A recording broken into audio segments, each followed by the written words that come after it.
Il existe une douleur qui n'a pas de nom. C'est la douleur d'aimer quelqu'un qui choisit de s'éloigner. C'est la douleur d'être le père ou la mère d'un enfant qui, même adulte, préfère la distance à votre présence. Il n'y a pas eu de dispute définitive, pas d'échange de mots cruels, pas de moment précis où tout s'est brisé. Juste un éloignement progressif, comme si votre amour était devenu trop lourd à porter. Vous vous demandez « Où ai-je fait erreur ?» Et la question résonne dans le vide des appels téléphoniques qui ne viennent pas, des visites qui se sont espacées, des conversations qui sont devenues superficielles. Mais il existe une vérité que Freud a découverte et qui peut complètement changer votre perception de cette distance. Tout éloignement n'est pas nécessairement synonyme de manque d'amour. En fait, certaines des séparations les plus douloureuses se produisent précisément parce que l'amour existe, mais qu'il fait mal. Sigmund Freud a passé des décennies à étudier les méandres de l'esprit humain et a découvert quelque chose qui peut sembler paradoxal. Nos enfants peuvent s'éloigner de nous, non pas parce qu'ils ne nous aiment pas, mais parce que nous aimer est devenu trop complexe, trop lourd, ou tout simplement trop douloureux. Ce que vous êtes sur le point de découvrir ne sont pas des excuses pour des comportements blessants.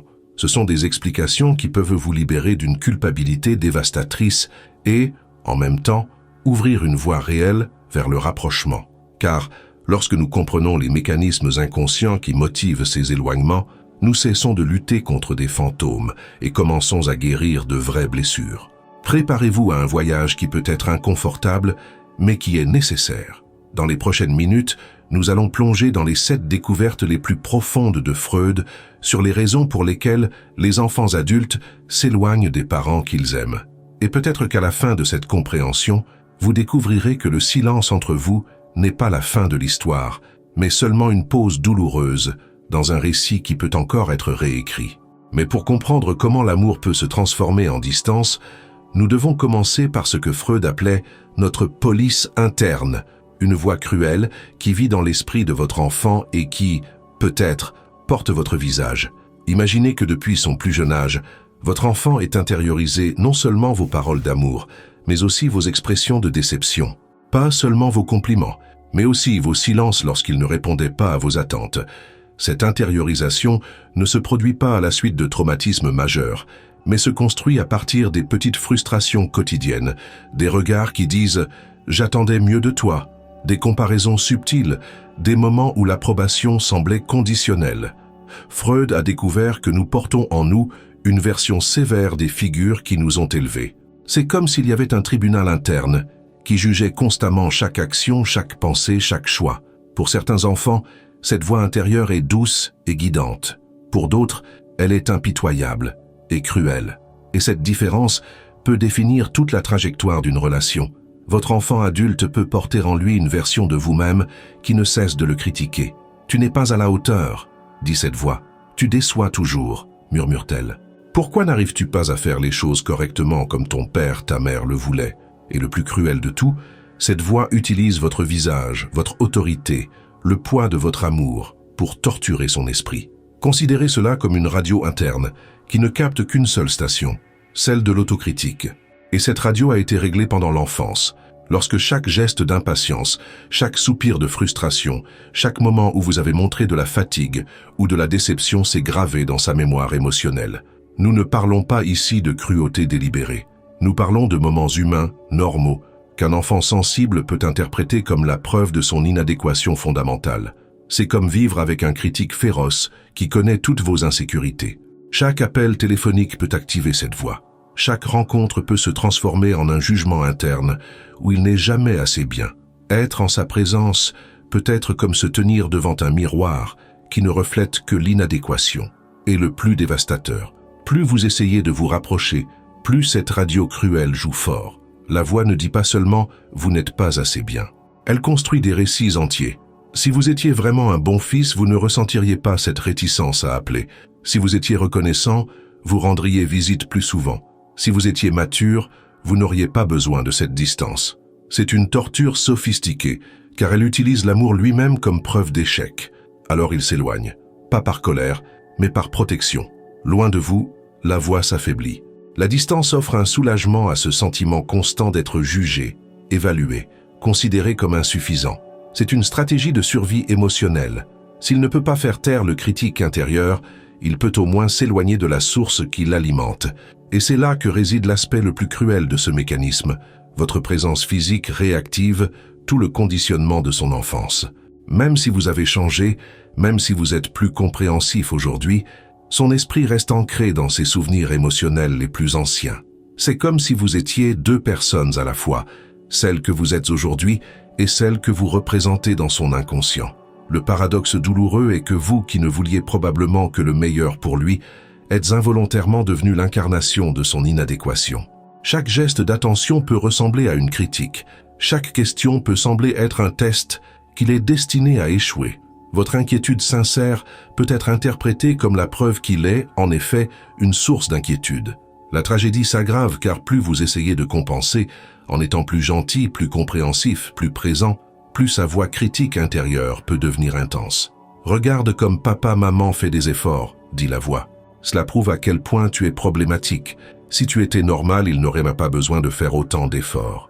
Mais il y a de l'espoir dans cette compréhension. Lorsque vous cessez d'alimenter le critique intérieur de votre enfant, lorsque vous lui offrez une présence sans jugement, un amour inconditionnel, une acceptation sans réserve, vous pouvez commencer à réécrire la voix qu'il porte en lui. Cela ne se fait pas du jour au lendemain, mais c'est possible. Le critique féroce peut se transformer en un conseiller bienveillant, et votre présence peut cesser d'être une menace pour devenir un refuge. La clé est de comprendre que vous ne vous battez pas contre votre enfant. Vous vous battez contre un programme inconscient qui s'est installé depuis des décennies et qui doit être gentiment déprogrammé. Cela demande une patience presque surnaturelle et la capacité d'aimer sans attendre de retour immédiat. Cependant, même lorsque cette transformation commence à se produire, un autre mécanisme encore plus subtil peut être à l'œuvre dans l'esprit de votre enfant. La culpabilité est un poison silencieux qui peut empoisonner l'amour le plus pur. Et souvent, votre enfant porte une culpabilité qu'il ne peut même pas nommer. La culpabilité d'exister, de décevoir, de ne pas pouvoir rendre l'amour qu'il a reçu dans la même mesure où il lui a été offert. Freud a observé quelque chose de troublant. Certaines personnes se punissent pour des crimes qu'elles n'ont jamais commis. Votre enfant peut ressentir, à un niveau profond et irrationnel, qu'il doit quelque chose qu'il ne pourra jamais rembourser. Il peut avoir le sentiment que son existence a été un fardeau, que ses besoins ont été excessifs, que sa personnalité a été une source constante d'inquiétude pour vous. Cette culpabilité ne provient pas nécessairement de quelque chose que vous avez fait de mal. Elle peut naître de l'intensité même de l'amour que vous avez partagé. Certains enfants ressentent le poids de la dévotion de leurs parents comme une dette impossible à rembourser. « Ma mère a tellement sacrifié pour moi », pense l'enfant. « Mon père a travaillé si dur pour me donner ce dont j'avais besoin. » Et cette gratitude, au lieu de rapprocher, peut créer une pression insupportable. C'est comme porter un sac à dos invisible, rempli de « je dois ». Je dois être reconnaissant. Je dois rendre l'appareil. Je dois te rendre fier. Je dois justifier tous les sacrifices. Et lorsque la vie réelle, avec ses imperfections, ses échecs et ses limites humaines, ne lui permet pas de rembourser cette dette imaginaire, la culpabilité s'intensifie. Mais il y a quelque chose d'encore plus pervers dans cette dynamique, la culpabilité de se sentir coupable. Votre enfant sait rationnellement que vous ne lui demandez pas de rembourser cette dette. Il sait que votre amour n'est pas assorti d'intérêt, et cela le fait se sentir encore plus mal. « Pourquoi je n'arrive pas à être simplement reconnaissant et heureux ?» se demande-t-il. « Pourquoi quelque chose d'aussi beau me fait-il me sentir aussi mal ?» C'est comme être coincé dans une salle de miroirs déformée où chaque reflet montre une version différente de sa propre inadéquation.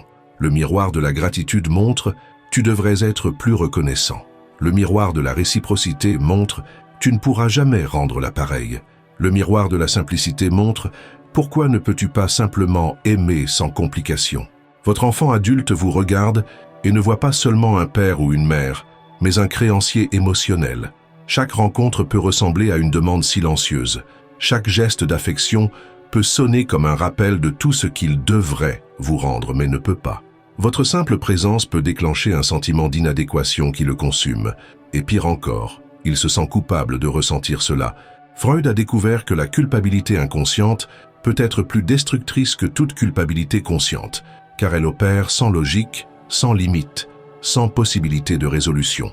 C'est une culpabilité qui ne peut être payée car la dette est imaginaire. C'est une culpabilité qui se nourrit d'elle-même, créant un cycle où toute tentative de réparation ne fait qu'accroître le sentiment de devoir. Alors, une fois de plus, il choisit la distance. Non pas parce qu'il ne reconnaît pas ce que vous avez fait pour lui, mais précisément parce qu'il le reconnaît trop. L'éloignement devient une tentative désespérée d'échapper au poids écrasant d'une gratitude non réciproque. Il est plus facile de vous aimer de loin, où la dette émotionnelle n'a pas besoin d'être confrontée quotidiennement. Et voici l'aspect le plus cruel. Plus vous insistez en disant « tu ne me dois rien », plus il peut se sentir coupable. Car s'il ne doit vraiment rien, pourquoi a-t-il l'impression de tout devoir? Si l'amour est vraiment inconditionnel, pourquoi a-t-il l'impression qu'il y a tant de conditions invisibles? Cette culpabilité est alimentée par un mécanisme cruel de l'esprit, la croyance que le véritable amour devrait être simple, automatique, sans conflit. Lorsque votre enfant se rend compte qu'aimer vous est complexe, que cela apporte de la joie, mais aussi de la pression, de la proximité, mais aussi de l'étouffement, de la gratitude, mais aussi un poids, il interprète cette complexité comme un défaut moral de votre part. Si j'étais une meilleure personne, pense-t-il, aimer serait plus facile. Si j'étais plus reconnaissant, plus présent, plus affectueux, je ne ressentirais pas ce besoin de fuir. Et cette auto-accusation ne fait qu'intensifier le cycle. Plus il se juge pour ressentir l'amour comme un fardeau, plus l'amour devient lourd. L'esprit inconscient ne fait pas la distinction entre la réalité et la perception. Pour lui, se sentir redevable revient à être redevable. Se sentir coupable revient à être coupable. Et lorsque la culpabilité devient insupportable, la seule issue semble être la fuite, physique, émotionnelle, ou les deux. La tragédie est que vous, qui vouliez probablement seulement donner un amour inconditionnel, avez peut-être involontairement créé le sentiment que cet amour était assorti de conditions invisibles. Et votre enfant, en essayant de se libérer de ces conditions, a fini par se libérer également de votre présence. Le plus douloureux pour vous en tant que parent est de réaliser que votre générosité, votre sacrifice, votre amour dévoué ont pu se transformer en chaînes invisibles qui emprisonnent votre enfant dans une gratitude étouffante. Et en essayant de briser ces chaînes, il a peut-être également brisé le pont qui vous reliait. Mais derrière cette culpabilité se cache parfois quelque chose d'encore plus complexe. Un mécanisme que Freud considérait comme l'un des plus perturbants de la psyché humaine. Il existe un phénomène psychologique qui défie toute logique. Les personnes qui ont été blessées deviennent souvent ce qui les a blessées. C'est comme si l'esprit, incapable de gérer la douleur d'avoir été vulnérable, choisissait la voie de la force, même si cette force est destructrice. Freud a appelé cela l'identification à l'agresseur, et c'est l'un des mécanismes de défense les plus anciens dont nous disposons. Lorsqu'un enfant se sent impuissant face à quelque chose qui lui fait du mal, son inconscient peut faire un choix terrible. Si je ne peux pas les vaincre, je vais les rejoindre. C'est une stratégie de survie primitive qui fonctionne ainsi. Mieux vaut être le prédateur que la proie. Dans le contexte familial, cela peut se manifester de manière subtile mais dévastatrice. Si votre enfant a grandi en se sentant blessé par votre froideur émotionnelle, même si cette froideur n'était que votre façon de gérer vos propres difficultés, il a peut-être intériorisé cette froideur comme un modèle de force. S'il s'est senti rabaissé par vos critiques, il a peut-être appris que critiquer est une forme de pouvoir. S'il a connu l'abandon émotionnel, il a peut-être conclu qu'il vaut mieux abandonner que d'être abandonné. Il en résulte un renversement cruel des rôles. C'est maintenant lui qui est froid. C'est maintenant lui qui critique. C'est maintenant lui qui abandonne. Et vous qui avez peut-être passé des années à essayer de réparer les dégâts du passé, vous vous retrouvez de l'autre côté, recevant en retour l'écho déformé de vos propres blessures non guéries. Mais voici ce qui rend ce mécanisme encore plus tragique. Votre enfant ne fait pas cela consciemment pour vous blesser. Il le fait pour survivre émotionnellement.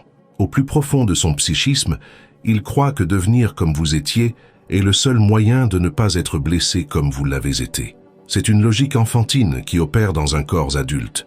Si je suis le plus fort, je ne serai plus jamais le plus faible. Considérez cela comme une armure émotionnelle construite avec les fragments de vos propres armes. Chaque mot blessant que vous avez prononcé dans un moment de frustration est devenu une lame qu'il utilise désormais. Chaque fois que vous vous êtes fermé émotionnellement, il a érigé un mur autour de son cœur. Il a appris vos tactiques de défense en observant vos tactiques de survie. Et cette armure fonctionne, du moins en surface. Quand il agit avec froideur, c'est vous qui souffrez, pas lui. Quand il se montre indifférent, c'est vous qui êtes vulnérable, pas lui. Quand il s'éloigne, c'est vous qui ressentez l'abandon, pas lui. D'un point de vue inconscient, La stratégie est brillante. Il a inversé le rapport de force et occupe désormais en toute sécurité la position qui était autrefois la vôtre. Le plus cruel, c'est que cette transformation peut se produire progressivement, de manière presque imperceptible. Vous avez peut-être remarqué que votre enfant ressemble de plus en plus à des aspects de vous-même que vous n'aimez pas. Il a peut-être développé votre impatience, votre tendance au sarcasme, votre difficulté à montrer votre affection. Et cela a peut-être créé en vous un sentiment troublant. Il est en train de devenir exactement ce que je ne voulais pas qu'il devienne. Mais Freud nous enseigne que derrière toute identification à l'agresseur se cache un enfant blessé qui essaie de ne plus être blessé. La froideur est une tentative de ne pas ressentir trop de chaleur et de ne pas se brûler. La critique est une tentative d'attaquer avant d'être attaqué. L'abandon est une tentative de contrôler l'inévitable perte. La tragédie est complète lorsque vous réalisez que vous réagissez à la transformation de votre enfant par plus de blessures, plus de distance, plus de froideur, alimentant exactement le cycle qui a créé le problème initial. C'est comme être pris dans un labyrinthe de miroirs où chaque mouvement crée davantage de reflets déformés de la même douleur originelle. Reconnaître ce schéma est la première étape pour briser le cycle. Lorsque vous parvenez à voir l'enfant blessé derrière l'armure adulte, lorsque vous parvenez à percevoir que sa froideur est un cri silencieux demandant de ne plus être blessé, vous pouvez commencer à réagir différemment. Non pas avec plus de froideur, mais avec la chaleur dont l'enfant qui est en lui a toujours eu besoin. Cela ne signifie pas accepter des comportements destructeurs. Cela signifie comprendre que derrière ces comportements se cache une logique émotionnelle qui peut être guérie et non combattue. Et parfois, la guérison commence lorsque vous cessez d'essayer de vous défendre et que vous commencez à montrer la vulnérabilité qu'il n'a jamais vue en vous. Mais même lorsque vous comprenez cette dynamique, il existe un autre mécanisme encore plus profond qui peut être à l'œuvre. Un mécanisme qui explique pourquoi certaines blessures semblent se répéter à l'infini. Nous touchons ici au cœur le plus sombre de l'esprit humain, un endroit où Freud a découvert quelque chose qui allait changer à jamais notre compréhension de la souffrance. Il a observé que les gens ne se contentent pas de porter des traumatismes, ils les recréent. Ils ne se souviennent pas seulement de la douleur, ils la revivent, et ils le font non par masochisme, mais par un besoin inconscient et désespéré de gagner enfin une bataille qu'ils ont perdue depuis longtemps. La compulsion de répétition est le mécanisme par lequel votre esprit tente de résoudre des traumatismes non traités, en recréant des situations similaires, dans l'espoir inconscient que cette fois-ci sera différente. C'est comme retourner sur le lieu d'un accident, non pas pour souffrir à nouveau, mais pour essayer de changer la fin de l'histoire. Votre enfant est peut-être pris au piège dans cette cruelle boucle temporelle. S'il a connu l'abandon émotionnel pendant son enfance, même si vous n'aviez pas l'intention de l'abandonner, son inconscient peut être programmé pour recréer des situations d'abandon. Mais cette fois, c'est lui qui a le contrôle. Cette fois, c'est lui qui abandonne le premier. C'est un renversement de pouvoir qui offre une illusion de maîtrise sur le traumatisme initial. Enfant, il a été abandonné, passif, sans défense, sans comprendre pourquoi. Adulte, c'est lui qui abandonne, actif, puissant, maître du timing. Son inconscient croit qu'en assumant le rôle actif dans la répétition, il peut enfin guérir la blessure d'avoir été passif dans la situation initiale. Mais voici la cruelle ironie. Chaque répétition, au lieu de guérir, aggrave le traumatisme. Chaque fois qu'il recrée l'abandon en étant celui qui abandonne, il confirme à son inconscient que l'abandon est inévitable. Chaque fois qu'il s'éloigne pour éviter d'être rejeté, il garantit que le rejet se produira. C'est un cycle où la tentative de guérison devient la maladie elle-même. Pour vous, qui observez de l'extérieur, il peut sembler qu'il sabote délibérément la relation. Il peut sembler qu'il choisit la douleur. Il peut sembler qu'il préfère le conflit à la paix. Mais la vérité est qu'il est pris dans une machine à remonter le temps émotionnel, revivant éternellement un moment de douleur qui n'a jamais été correctement traité. Et c'est là que tout devient encore plus complexe. Vous pouvez également être pris dans la même compulsion. Peut-être avez-vous des expériences non résolues de rejet, d'abandon ou d'inadéquation.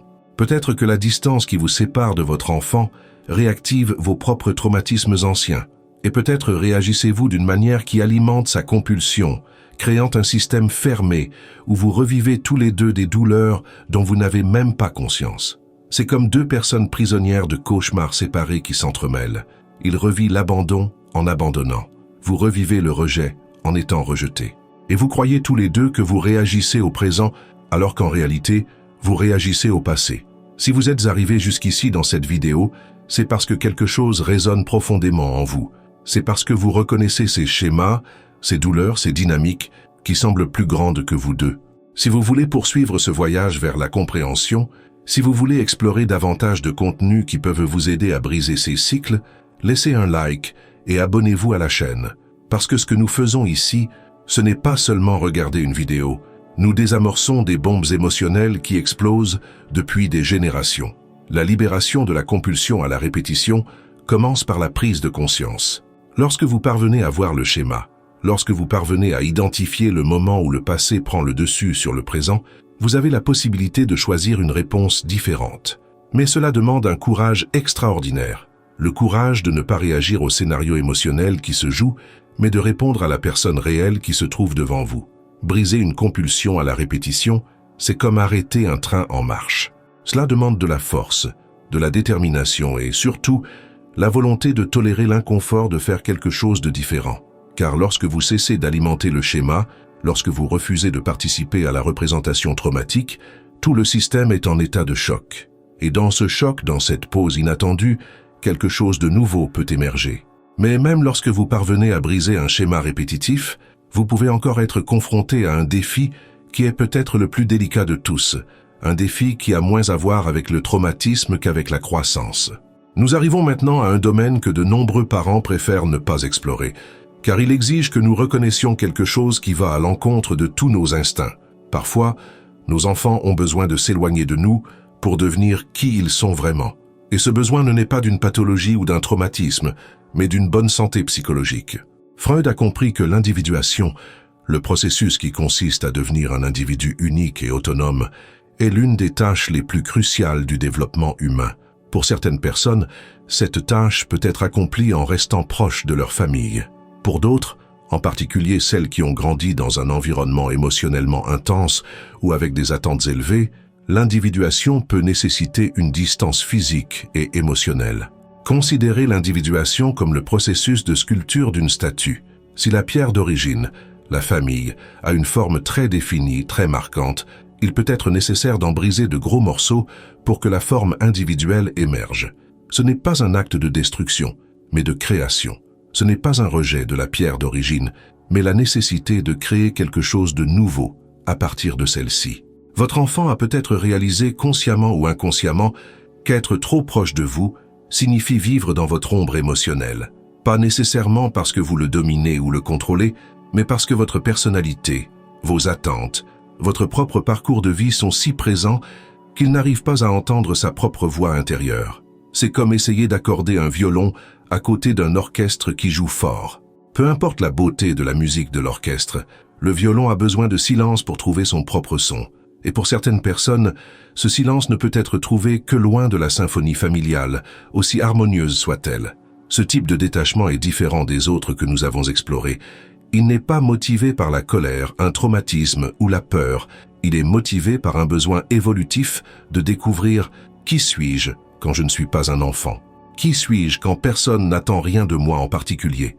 Qui suis-je quand je peux faire des erreurs sans décevoir quelqu'un que j'aime ?» Pour vous, en tant que parent, cela peut être extrêmement douloureux à accepter, car cela signifie reconnaître que votre amour, aussi pur soit-il, est peut-être devenu une force gravitationnelle si forte que votre enfant ressent le besoin de s'échapper de votre orbite pour trouver sa propre trajectoire dans l'univers. Et c'est là que réside le paradoxe le plus cruel de la parentalité. Plus vous avez réussi à créer un environnement aimant et sécurisant, plus il peut être difficile pour votre enfant de se détacher psychologiquement. Les enfants qui grandissent dans des foyers chaotiques partent souvent tôt par nécessité. Les enfants qui grandissent dans des foyers aimants peuvent avoir besoin de partir tard par choix. Et ce départ peut être d'autant plus douloureux qu'il n'est pas motivé par la nécessité, mais par la croissance. Votre enfant s'éloigne peut-être non pas parce qu'il n'apprécie pas ce que vous avez construit ensemble, mais parce qu'il l'apprécie tellement qu'il a peur de ne jamais pouvoir construire quelque chose qui lui appartienne s'il reste trop près de vous. C'est comme un artiste qui doit quitter l'atelier de son maître, non pas parce qu'il méprise ses enseignements, mais parce qu'il a besoin de découvrir son propre style. Une individuation saine permet finalement un retour, mais un retour dans de nouvelles conditions. Votre enfant peut revenir dans votre relation, mais en tant qu'égal, et non comme une extension de vous-même. Il peut revenir pour partager ce qu'il est devenu, et non pour continuer à devenir sous votre influence. Cela exige de vous un type d'amour très particulier, l'amour qui laisse partir, l'amour qui fait confiance à ce qu'il a semé sans chercher à contrôler sa croissance, l'amour qui comprend que pour créer un véritable lien, il faut parfois se détacher temporairement. C'est l'amour qui permet de dire « Je t'aime tellement que je suis prêt à te laisser découvrir si tu m'aimes aussi ». Pour beaucoup de parents, cela semble impossible. Comment laisser partir quelqu'un que vous aimez plus que la vie elle-même? Comment accepter la distance avec quelqu'un qui fait partie intégrante de votre identité? Mais Freud nous enseigne que l'amour mature ne possède pas, il libère. Et parfois, la plus grande preuve d'amour que nous pouvons donner est le courage d'être aimé à distance. L'individuation n'est pas un échec de la parentalité, c'est son succès ultime. Cela signifie que vous avez élevé quelqu'un qui est assez fort pour exister indépendamment de vous. Et même si cette indépendance peut être douloureuse dans le présent, elle est la seule base sur laquelle une relation adulte véritablement choisie peut être construite. Mais il y a encore une dernière couche dans cette dynamique complexe, peut-être la plus subtile de toutes. Nous arrivons ici à la découverte la plus troublante de Freud. Nous ne voyons jamais vraiment les gens tels qu'ils sont. Nous les voyons à travers le prisme émotionnel créé par nos expériences passées. Et lorsque votre enfant vous regarde, il voit peut-être non seulement qui vous êtes aujourd'hui, mais aussi les fantômes de blessures anciennes qui ne vous appartiennent même pas complètement. Le transfert est le phénomène par lequel des sentiments intenses issus de relations passées sont inconsciemment redirigés vers des personnes du présent. C'est comme si votre esprit était un vieux projecteur, reproduisant des films émotionnels enregistrés il y a des décennies sur l'écran du moment présent. Et souvent, vous devenez l'écran sur lequel votre enfant projette des traumatismes qui ne trouvent pas toujours leur origine directement chez vous. Peut-être que votre enfant porte en lui la douleur de s'être senti invisible, et maintenant, chaque fois que vous ne répondez pas immédiatement à un message, il revit ce sentiment initial de ne pas compter. Peut-être porte-t-il en lui la blessure de s'être senti contrôlé, et maintenant toute suggestion de votre part est interprétée comme une intrusion. Peut-être a-t-il appris que la proximité signifie une perte de liberté, et votre présence aimante est vécue comme une suffocation. Le plus cruel dans le transfert, c'est qu'il est automatique et inconscient. Votre enfant ne choisit pas de vous voir à travers ce prisme déformé. Ce n'est pas une décision consciente d'interpréter votre attention comme du contrôle ou votre amour comme de la pression. C'est un réflexe émotionnel programmé par des expériences qui ont pu se produire avant même qu'ils ne puissent former des souvenirs clairs. Et voici la révélation la plus douloureuse. Vous aussi, vous pouvez agir par transfert. Lorsque votre enfant s'éloigne, vous revivez peut-être vos propres expériences d'abandon, de rejet ou d'inadéquation. Vous réagissez peut-être non seulement à son comportement, mais aussi aux échos de toutes les fois où vous vous êtes senti abandonné, mal aimé, invisible. C'est comme si vous aviez tous les deux une conversation avec des personnes qui ne sont même pas dans la pièce. Il répond à des figures de son passé que vous symbolisez. Vous réagissez à des figures de votre passé qu'il représente. Et au milieu de cette confusion temporelle, la relation réelle entre vous deux se perd. Freud a découvert que le transfert crée une réalité parallèle, où le présent est constamment détourné par le passé. Votre fils se défend peut-être contre des blessures que vous ne lui avez jamais infligées, ou réagit à des menaces que vous n'avez jamais représentées, et vous essayez peut-être de guérir des rejets qui n'ont rien à voir avec lui, mais c'est là que les choses se compliquent encore davantage. Le transfert ne fonctionne pas seulement individuellement. Il peut devenir mutuel, créant un système où vous réagissez tous les deux aux projections de l'autre. Dans une danse inconsciente de malentendus émotionnels, vous réagissez à son transfert, il réagit à votre réaction, et ainsi de suite, créant une spirale de déconnexion qui s'auto-alimente. C'est comme être coincé dans un labyrinthe de miroirs déformés, où chaque reflet déforme encore plus l'image précédente. La personne réelle disparaît derrière les couches de projection, et vous finissez par vous battre avec des fantômes, vous éloignant d'illusions, souffrant pour des relations qui existent davantage dans votre mémoire émotionnelle que dans la réalité présente. Et c'est peut-être là la vérité la plus libératrice que Freud nous offre. Une grande partie de la souffrance que nous éprouvons dans nos relations ne concerne pas ce qui se passe réellement, mais ce que notre inconscient croit qu'il se passe. Une grande partie de la douleur que nous ressentons n'est pas causée par la personne qui se trouve devant nous, mais par les personnes qu'elle nous rappelle. Reconnaître le transfert, c'est comme allumer la lumière dans une pièce sombre. Tout à coup, vous vous rendez compte que vous trébuchiez sur des meubles qui n'étaient même pas là. vous réalisez que vous fuyiez des ombres, que vous combattiez des fantômes, que vous pleuriez des pertes qui étaient davantage des souvenirs que des réalités actuelles. Mais cette prise de conscience, bien que libératrice, est également effrayante, car elle implique de reconnaître qu'une grande partie de ce que nous ressentons comme vrai peut être une illusion. Une grande partie de ce que nous vivons comme réel peut être une projection. Et cela nous confronte à une question fondamentale. Si nous ne pouvons pas nous fier entièrement à nos perceptions émotionnelles, comment pouvons-nous faire confiance à nos relations? La réponse réside dans l'acceptation du fait que le transfert n'est pas un défaut à éliminer, mais une caractéristique humaine qui doit être comprise. Et c'est là que Freud nous offre son plus grand cadeau, la conscience comme voie vers la libération. Lorsque vous comprenez que vous et votre enfant agissez à travers des lunettes émotionnelles créées par le passé, quelque chose d'extraordinaire se produit. Vous cessez de prendre les choses personnellement et commencez à y répondre de manière plus humaine. La conscience du transfert n'élimine pas les sentiments mais change radicalement la façon dont vous les interprétez. Lorsque votre enfant agit avec froideur, au lieu de penser « il me déteste », vous pouvez penser « quelle vieille douleur essaie-t-il de ne pas ressentir à nouveau ?» Lorsqu'il s'éloigne, au lieu de ressentir « j'ai échoué en tant que parent », vous pouvez reconnaître « quelle blessure essaie-t-il de protéger ?» Ce changement de perspective est révolutionnaire, car il brise le cycle automatique de réaction. Au lieu de répondre au transfert par davantage de transferts, vous pouvez répondre par votre présence. Au lieu d'alimenter la projection, vous pouvez offrir la réalité. Au lieu de confirmer les peurs anciennes, vous pouvez présenter de nouvelles possibilités. Et cela ne signifie pas devenir passif ou accepter des comportements destructeurs. Cela signifie répondre consciemment au lieu de réagir inconsciemment. Cela signifie voir l'enfant blessé derrière l'adulte défensif. Cela signifie reconnaître la peur derrière la colère, la douleur derrière la froideur, l'amour derrière la distance. Freud nous enseigne que la guérison se produit lorsque l'inconscient devient conscient.